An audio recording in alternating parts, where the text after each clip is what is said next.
বিফলে গেল থিসারা পেরেরার সেঞ্চুরি, হারের হ্যাটট্রিক সাকিব খানের ডাকার।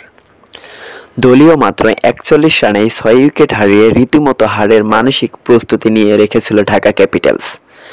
তবে সাকিব খানের দলটিকে একা হাতে জয় এনে দেওয়ার প্রায় অসম্ভব স্বপ্ন দেখিয়েছিলেন অধিনায়ক থিসারা পেরেরা।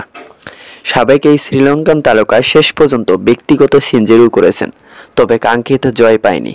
খুলনা টাইগার্সের করা ১৭৩ রানের জবাবে ১৫৩ রান তুলতে সক্ষম হয়েছে ঢাকা ক্যাপিটালস। এ নিয়ে চলতি বিপিএলের একদিনেই ২ ম্যাচে সেঞ্চুরি দেখা মিলেছে।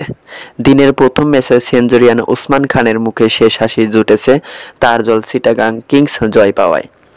দুর্বার রাজশাহীর বিপক্ষে তারা ১০৫ রানের বিশাল ব্যবধানে জিতেছে। দ্বিতীয় ম্যাচে খুলনা বিপক্ষে ব্যক্তিগত মাইলফলকে খুশি হতে পারছেন না ঢাকার অধিনায়ক থিসারা পেরেরা। ঢাকার পক্ষে ৬০ বলে ব্যক্তিগত সর্বোচ্চ ১০৩ রান করেছেন এই লঙ্কান তারকা। এছাড়াও ডালিউড সুপারস্টার শাকিব খানের দলকে আর কেউ পথ দেখাতে পারেনি। খুলনার লক্ষ্যতারায় তাদের শুরুটাই ছিল বাজে।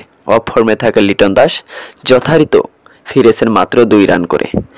দলীয় ১৭ রানের প্রথম উইকেটে হারানোয় ঢাকা নিয়মিত বিরতিতে উইকেট হারাতে হারাতে এক পর্যায়ে স্কোরলাইন দাঁড়ায় ৪১ রানে ৬ উইকেট। এর মাঝে কেবল তানজিন হাসান তাকিমের ব্যাট থেকে আসে ১৯ রান। বিপর্যয়ে পড়া ঢাকা বড় হারের সংখ্যায় ছিল। স্বদেশী সতীর্থ চতুরঙ্গ ডি সিলভাকে সঙ্গে নিয়ে এরপর থিসারা পেরেরা গড়েন ১১২ রানের বড় এক জুটি। যদিও পুরো দলকে একাই টেনেছেন পেরেরা।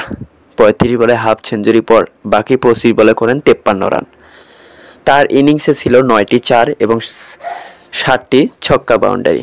সেই সুবাদে নির্ধারিত ওভারে ৬ উইকেটের তাদের রান পৌঁছায় ১৫৩ রানে। ২০ রানের হার নিয়ে চলতি মাসে ৩টি ম্যাচেই তিক্ত স্বাদ পেল ঢাকা ক্যাপিটাল।